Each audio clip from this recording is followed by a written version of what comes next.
Hello and welcome to Brandon Smith Rugby, and welcome to part 2 of our MLR preview. Major League Rugby kicks off this weekend for season 4 of the top tier of rugby out in the USA. Part 1 of the preview did drop yesterday, looking at the Western Conference. If you've missed that, be linked in the I button above and down in the description. I was joined by the guys from the Rugby Rant podcast to look forward to this Eastern Conference, looking at all the teams, looking at how they've done in the past in the competition, key players, and also how do we think they're going to go this season. As always, if you're new here, do hit that subscribe button. It's free to do as we look to grow this fantastic rugby community. Right, let's get straight into the preview, starting with the New England Free Jacks. And then the 2020 season had a bit of a tough start, 4 losses, 1 win, but then of course season is cancelled. So it's very difficult to say where this team is at, isn't it? Because they've not played much rugby. Although you look at the LA Guiltinis who are coming in as a new team, you can see all the names, you can see all the stars. So what's the feeling around New England Free Jacks? I think New England's going to be good this year. You know, they played Rooney in that first match last year, and they punched Rooney in the mouth, and they showed that they're one of those tough teams, and they forced Rooney to make a lot of mistakes. And Rooney just couldn't handle it, and that was, I think, the most embarrassing loss in MLR history. I'll go out on a limb and say that. But it's all about the pickups. Everything that the Free Jacks had got, people they picked up. Uba Barlow, Tera Mtembu, who's a Sharks signing. He signed with the Sharks since he was in high school. Played with the Sharks his entire career, and then it's coming over to the Free Jacks. Somebody like that to have on a Free Jacks squad that only got to play 5 games last year is the amount of experience he's going to bring and the professionalism that he's going to help a team like that raise up is unbelievable, and that's just going to put them into the next level. Harry Barlow, you UK fans might know, he's a young guy. He's at Harlequins. Let's see who else coming back. Ollie Engelhart, obviously, was one of their main players. He scores a lot of points from the boot. Jack Ram, Tongan 15s and 7s. He's coming up. He's playing a loose forward. I mean, that guy's a friggin' load. He's hard to take down. So I think Free Jacks are going to be one of those hard charging. You're not going to see a lot from their back line. They're going to run a lot of straight plays, but it's effective. I definitely think they go 10-6 this year. And a few names for some UK people. Dougie Fife. Playing 15, 7s, Edinburgh. Yeah, I forgot. Sean, the scrum half as well, played here in the UK a little bit. Rob, your thoughts on the New England Free Jacks this season? Well, I think the Free Jacks are playing a bit more of the long game in the MLR, and it's not to say that they're not going to be competitive. It's not to say that they haven't signed some nice names. They haven't. I don't think they've signed the kind of level of players that some of the other teams perhaps have signed in the numbers. But what they're doing a lot of is development, right? Mm-hmm. So they've done a lot with youth development. They've done, I think they've really tried to build up an academy program and really start to develop what will be the future of the MLR and building the MLR. They've got Alex Magleby, a former U.S. international at the helm, president, CEO, and they really engage their fans quite well. But if I had to make a prediction, I would say 9-7 on that one. I just, here again, I think there's a couple of tough wins in the East. New Orleans is record in the competition then. So back in 2018, finished 6th, 3 games played, 5 lost. 2019-16 played 9 won, 7 lost, finishing 5th. And then obviously season was curtailed due to the COVID pandemic, but played 5, won 3 and lost 2. So a very mixed bag for you guys, Rob. What are your hopes going into this year? What are your expectations? Do you hope to get a little bit more consistency? Well, what's interesting about the 2019 season is they were actually at the tops of the table through 2/3 of the season. I mean, they were rolling hard. I think they dropped 5 or 6 straight at the end of the season, right? Including one to Rooney that knocked him out. Yeah, Rooney beat them in the last thing and knocked him out and put Rooney in based on points. Yep, absolutely. And so I think there's a little bit of they feel like they have something to prove. Not just the owner. I think it trickles down from Tim Falcon, the owner, but I think it goes down to Scott Fitzgerald. We'll be having Scott on in April to join. He's the GM. and then it trickles down to the players. And to give you an idea, a guy like Carl, the ballast, Carl stayed on during the whole offseason, stayed in New Orleans instead of going back to South Africa, and lifted with the team. They kept the core intact. They had a lot of guys coming in that then were in town November, December, and continue to stay on. So they built a lot of chemistry down there. They're one of the teams in the league that's had the coach since the very beginning, Nate Osborne. And I think overall what they've looked to do is add pieces that they thought would contribute to the whole. Right. So they signed some big signings. JP Duplessis, his pedigree in the MLR speaks for itself. They added Damian Stevens, a Namibian scrum half, who will really push Holden Youngert. I think Holden Youngert's a young kid, has got a lot of talent, but with somebody nipping at his heels, it always makes a guy work harder. And it's somebody that's going to come on with a spark, or it'll be vice versa. He'll bring the spark, and then Holden will come in there to finish it up. Juan Capiello is a Uruguayan international. Devin Short, who's an American loose forward who they picked up from San Diego, and they picked up some young guys, Brian Nolt, Jack Webster, my guy Stephen McLeish, and Andrew Gara, who's at 5'10", looks like he reminds me of a Neil Back. Right, just built like a brick shithouse, can get all over the pitch, lives to just hit people, whether he has the ball or whether he's going after the ball. And of course they have a core that is very much intact. Howard, Dolan, Bailey, Bursick. It's a lot of guys who really look to come back and make some waves this year. So if prediction, I would say it's a tough conference. Toronto, Rooney are always going to be tough wins. I'm going to say 11-5, and they make the playoffs. It's hard. So, the Free Jacks is really Rooney's number one competition. And really, if it's a derby, it's going to be your Rooney Free Jacks. In 2018, I rooted for NOLA because Rooney wasn't in the competition. So, it's hard for me to root against NOLA unless it's adversely affects Rooney. I really don't hate any team except for the Free Jacks.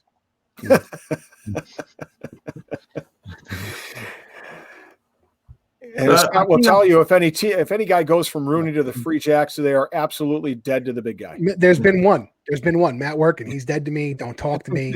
If he's on fire, I won't grab water. And he knows this. First of all, every guy who comes to Rooney, they're told. And then he actually did it. So I had to reiterate it several times on social media. And he understands. On to the next team, which is Old Glory DC. Looking at their record in 2020, 4 out of 5 wins for them. But then obviously the season was curtailed. Of course, the world came to a stop. Thoughts on Old Glory DC? What can they do this season, and how impressed were you last year with? I think Old Glory is one of those teams that they were new to the MLR last season, but they came in with a core group of guys that had kind of gotten started. And it showed in the first couple of matches they played. There wasn't that I'll call it hangover that some teams have, where they're not meshing and they're not coming together and gelling. And for the first thing for your fans is they're actually a minority owner in the team is the Scotland Rugby Union. I wouldn't say they have a tapped market there, but let's be honest, Mungo Mason is their captain from Scotland. They have a bunch of Scottish players on the team, and they've rotated Scottish players, from year to year in and out of that team. I think this is a team quite like Seattle that they didn't make any big splashes this year, I felt, as far as signings. Obviously they had the beast Tendai last year. He's no longer with the team. He retired and he's doing whatever he does as a CEO of the company he owns. I think the biggest thing was Callum Gibbons coming over from New Zealand. I believe he was an Edinburgh guy too. But again, I think they're like Seattle. They're a big question mark team, and what team is going to show up on what particular day, we don't really know. So for me, I'd put them at a team that maybe goes 8-8 this season. Okay, so an interesting team, and as you said, not that many huge standout names as such. A couple of names, maybe a few people over in the UK would notice Danny Thomas, the scrum half. As you said, Mungo Mason, Callum Gibbons would be someone that a few others may know. Jamie Dever as well is from Ireland. Your thoughts on this side, Rob? Are they someone that would be challenging you, or as Nola, would you expect to be beating this team, do you think? Well, we just nipped them in the bud last year when we played them, I believe, if my memory serves me correctly. So it's they're going to be I think they're going to be a tough side on any given day. But like Scott said, there's just wins are going to be so difficult. I think there's a lot of parity in the league. They have obviously with Mason and with Calvin Gibbons, they're going to have a nice back row that will run amok. And I got to tell you. Mungo Mason was probably my favorite player to watch last year. I mean, no disrespect to any of my guys down in the Crescent City, but he was just an absolute, barnstorming bull, with the ball, on the tackle, all over the place. I really enjoyed watching him play, and I'm glad to see him come back into the fray. If I had to make a prediction, I'd go 9-7. Here's the thing about their 2020 season is their 4 wins. Let me tell you 3 of their 4 wins.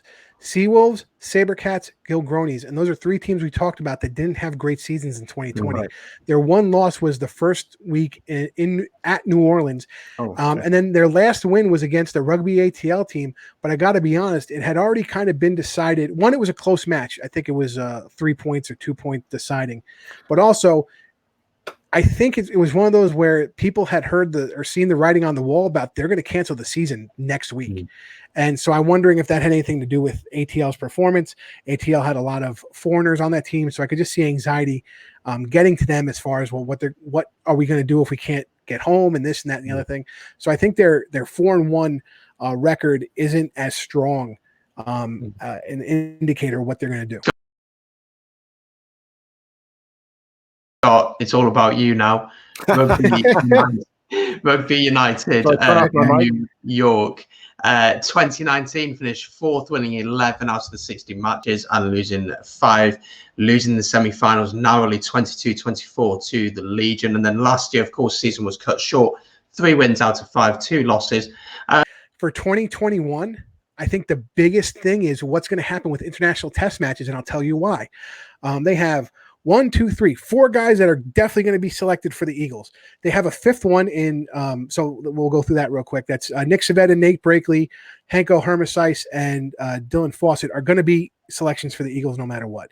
Then you have a guy like Charlie Hewitt, who's probably going to be a selection. And then you have 2 young guys from Argentina who are actually qualified to play in the United States due to nationality rules in Benjamin Asso and Joe Miranda, right? Plus you have this prop named Wilton Rabolo, who's going to be selected for Brazil if there's international test matches. So now you're talking about 8 guys who are on the Rooney team who might not be able to play the last 4 weeks of the season, including into the championship if they get there.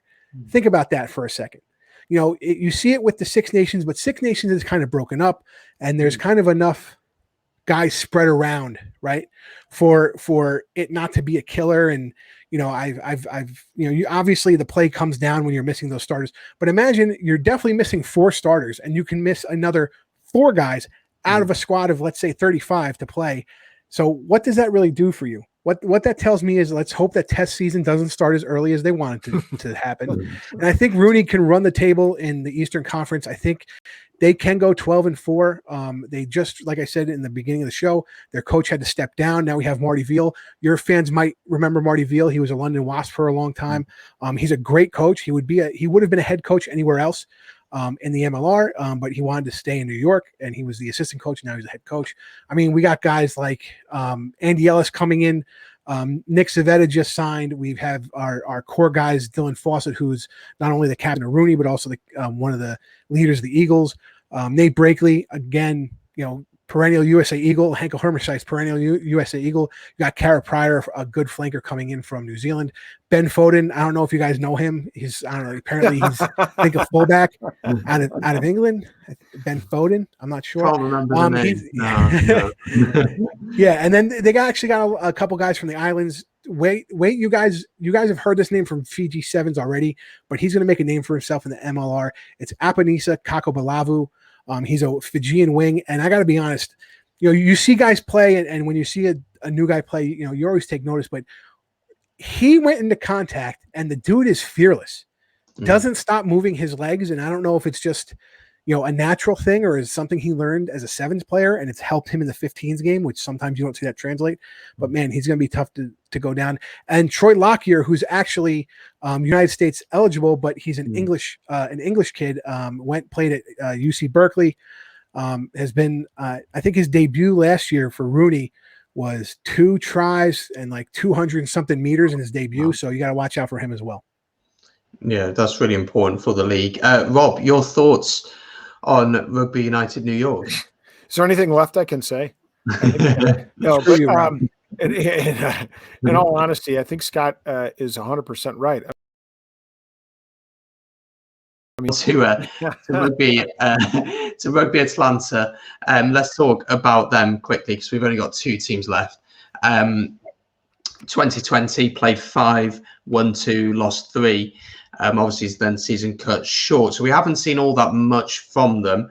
Thoughts on them? A lot of USA-based players in this squad, I noticed. And I think that's why they went 2-3 their first season. Scott Lawrence came from the USA setup. He'd been involved in USA Rugby. He'd taken a very young team to win the it's like a tier 2 U20 championship in 2015. Scott Lawrence is a tremendous coach. He's a tremendous visionary, but I think he too is playing the long game. I think he comes from he and Mags spent some time together, and I think both those guys see the rugby world in the United States in the same way. They're playing the long game. I mean, they're developing young guys out of college. They picked a lot of guys from Life, got a lot of guys based out of where they play and train. So it's no doubt that they're looking a little bit differently at things.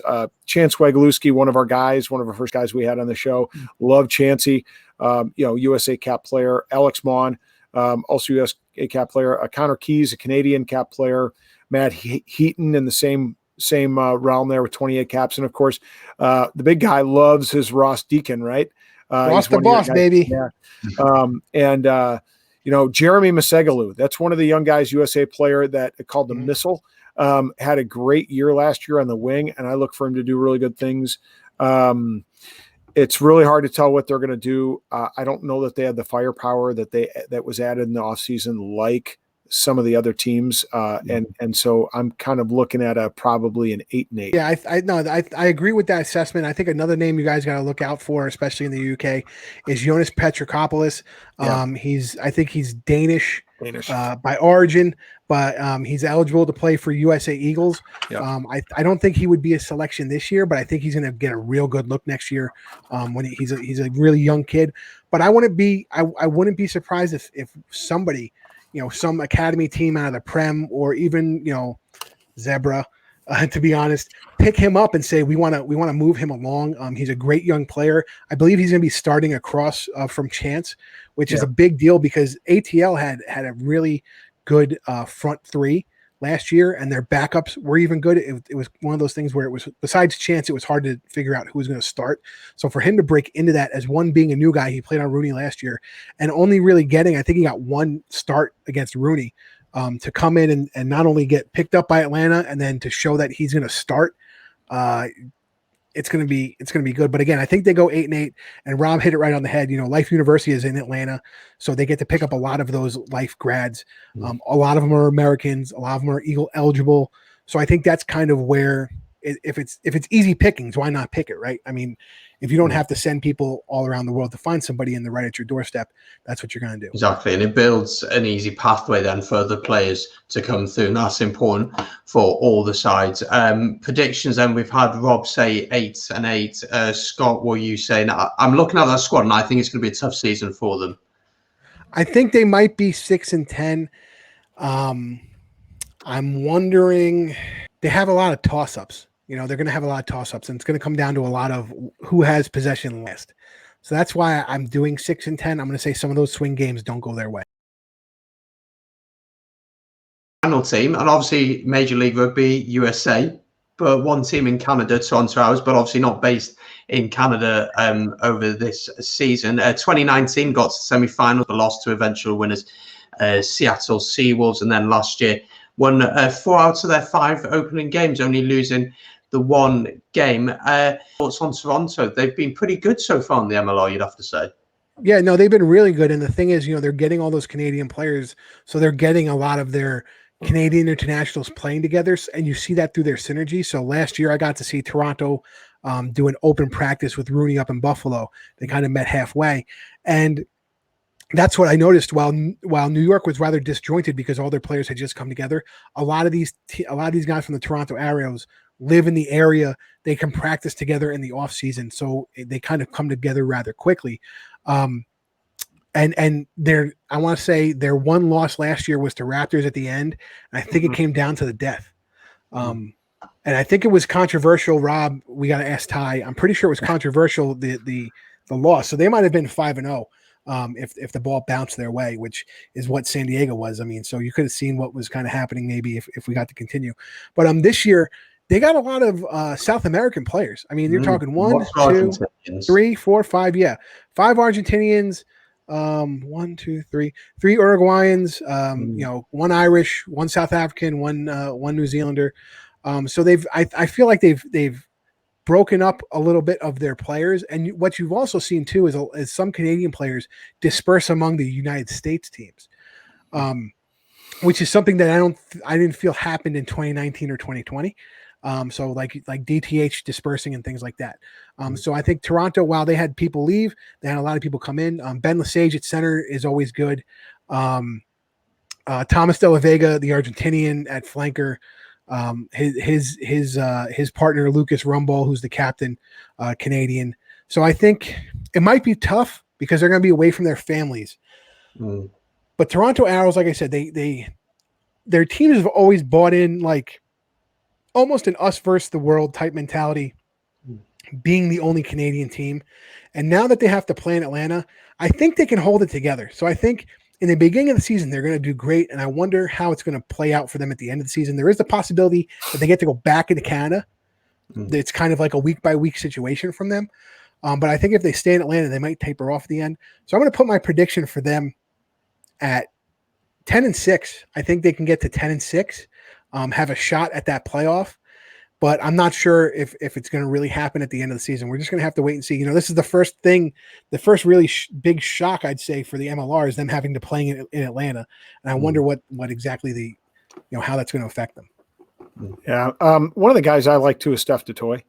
I think he's a really solid player in the centers. I really like how he plays. But I'm not as optimistic about how they're going to do in this playing in Atlanta. I think they're going to come out and play really well initially, and they're going to have a big surge. I think if they have to stay in Atlanta for the duration of the season, I think that's going to take a toll because there's no way they're going to be able to, unlike San Diego, whose players can probably on the 2 off weeks that they have go back home and at least visit their family, or their family can drive 5 hours and see them. That ain't going to happen with Toronto players, and with so many guys based in Canada. I just think it's going to take a toll on them mentally.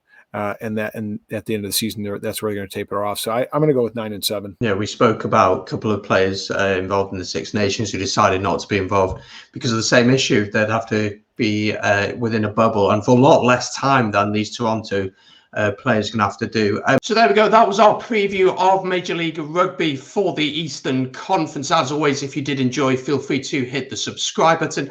Let me know your predictions for the season down in the comments down below. And of course, thank you so much to the Rugby Rant podcast, to Rob and Scott for jumping on this one with me. The links to their brilliant page and their shows will be linked down below. Thanks so much for watching, guys. Take it easy and peace.